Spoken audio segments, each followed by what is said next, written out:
Magandang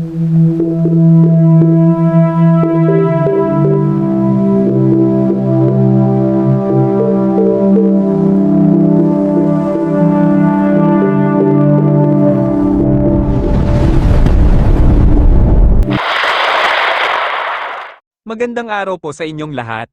Narito na po ang pinakabagong update tungkol sa magiging lagay ng panahon sa buong Pilipinas ngayong araw ng Linggo, ika-25 ng Enero taong 2026. Sa kasalukuyan, patuloy pa rin ang pag-iral ng mga weather system sa ating bansa. Ang dating low pressure area na naging bagyong Ada ay bahagya ng humina sa kasalukuyan at hindi na inaasahang muling maglandfall sa anumang bahagi ng bansa. Matatagpuan ito sa silangang bahagi ng Pilipinas. Bagamat humina na, ang bagyong Ada ay nauugnay pa rin sa shoreline ang tawag sa pagbanggaan ng malamig na hanging amihan at mainit na hanging easterlies. Ang kombinasyong ito ay nagdudulot ng maulap na kalangitan at pag-ulan sa iba't ibang bahagi ng bansa, lalo na sa silangang bahagi ng Mindanao. Dahil dito, lubos na pinapapaalalahanan ng ating mga kababayan na mag-ingat laban sa posibleng localized flooding sa mga mababang lugar at pagguho ng lupa sa mga mabundok na lugar. Dahil sa patuloy na pag-iral ng hanging amihan, ang mga rehiyon sa silangang bahagi ng Luzon ang pinakaapektado na nagdudulot ng maulap na kalangitan na may kalat-kalat na katamtamang pag-ulan.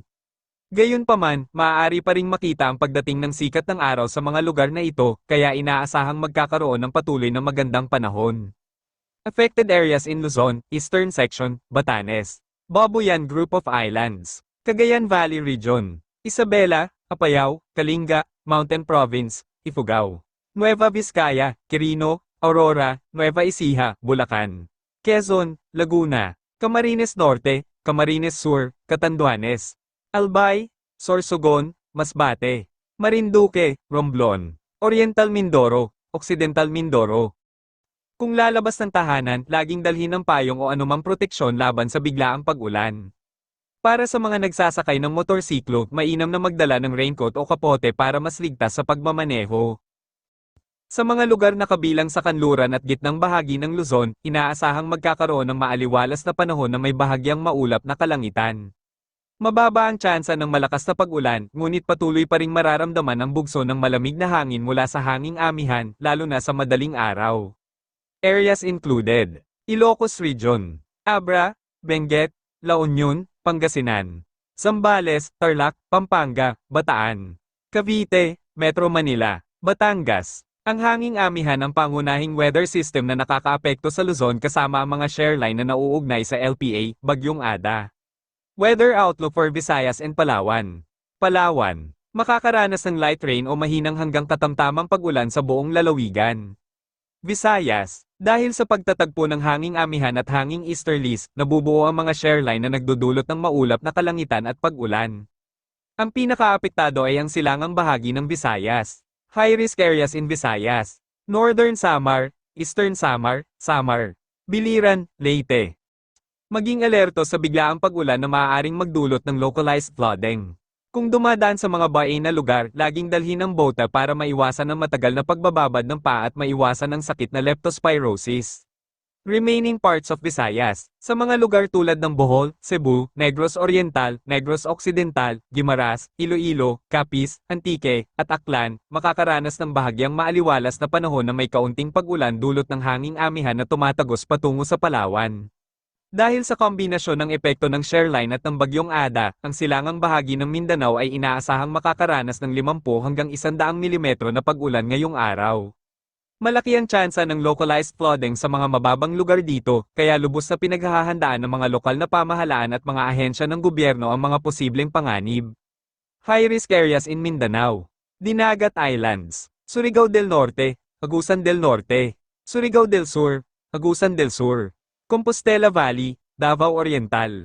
Other areas in Mindanao: Misamis Oriental, Bukidnon, Davao, Davao del Sur, Davao Occidental, makakaranas ng maulap na kalangitan na may kalat-kalat na pag-ulan.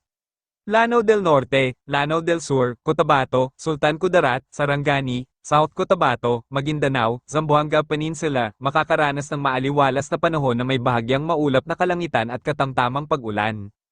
Tawi-Tawi, Sulu, Basilan, patuloy na babantayan para sa mga posibleng pagbabago sa lagay ng panahon. Ang epekto ng shoreline ay maaaring magbago-bago depende sa pagbabago ng paraan ng pagtatagpo ng hanging amihan at hanging easterlies. Kapag ang pagtatagpo ng dalawang weather system na ito ay tumapat sa isang lugar, mas malakas ang epekto ng shearline doon. Kaya naman hinihikayat ang lahat na maging alerto at manatiling updated sa mga pinakabagong ulat ng panahon na aming ilalabas.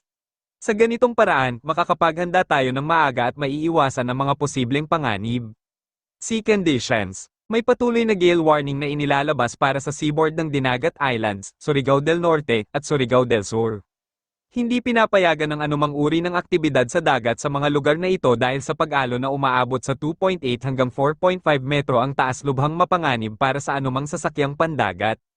Para sa iba pang bahagi ng seaboard ng Pilipinas, inaasahang makakaranas ng moderate hanggang rough na dagat. Maging alerto pa rin laban sa biglaang pagtaas ng pag-alon. Yan na po ang pinakabagong update sa magiging lagay ng panahon sa ating bansa ngayong ika-25 ng Enero taong 2026. Maraming salamat po sa inyong pagbibigay ng panahon at oras para makinig sa ating ulat. Ingat po tayong lahat at manatiling ligtas. Laging bisitahin ang aming mga opisyal na plataporma para sa mga susunod pang update. God bless us all.